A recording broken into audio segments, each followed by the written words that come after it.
शारदीय नवरात्रोत्सवाच्या पार्श्वभूमीवर कर्वे निवासिनी श्री अंबाबाई मंदिरात भाविकांची वाढती गर्दी लक्षात घेऊन पोलीस अधीक्षक योगेश गुप्ता यांनी आज मंदिर परिसराची पाहणी केली।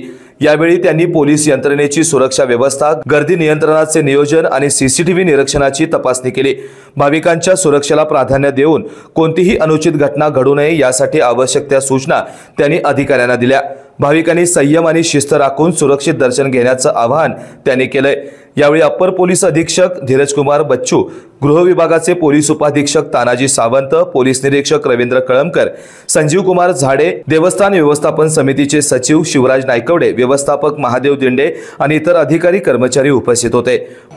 21 तारीख पासून नवरात्र उत्सव साजरा होणार आहे आणि महालक्ष्मी मंदिरला मोठे प्रमाणात भाविक दर्शनासाठी येतात। बाहेरून, महाराष्ट्रामधून, पूर्ण देशामधून डेली जवळपास 1.25 लाख भाविक दर्शनासाठी येतात आणि पंचमी असेल आणि अष्टमीच्या दिवशी खूप मोठ्या प्रमाणात 2-3 लाख पर्यंत भाविक दर्शनासाठी येतात।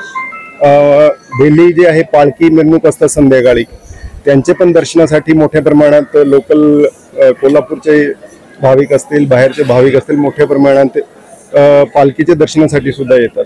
तर त्या अनुषंगाने जे नियोजन आहे, पार्किंगचं नियोजन आहे, भाविकाची त्यांना कसं आणखी सुविधा देता येईल, गर्दी होऊ नये, चेंगराचेंगरीचं कुठलंही प्रकरण होऊ नये, महिला सुरक्षेचा विषय असेल, सगळे विषय अनुषंगाने आज आम्ही पूर्ण टीमने पाहणी केलेली आहे। अशाच नवनवीन अपडेट पाहण्यासाठी आमच्या KK न्यूज चॅनेलला सबस्क्राइब करा।